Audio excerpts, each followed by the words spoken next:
we came here to try the viral Dubai chocolate. So we got the chocolate bar, the big one. This was like $19.99, which is like 20 bucks. And then we ended up getting this other viral one. And my husband already tried it and he said it was good. But I'm gonna try the chocolate bar, so I'm just gonna bite it. You break it in half. Okay. It's right down the middle. Oh my god. Right down the middle, but okay. It's good. So that's how it looks like. That's how it looks like.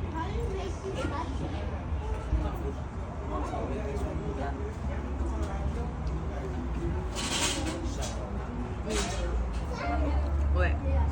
It's good or not? Honestly, Is the hype just like, just the hype? honestly, it's good. This is actually real good. You try. Okay. What's that?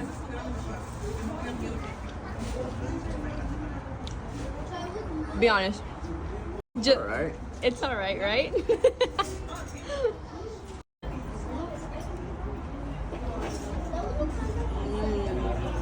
But the strawberry's better.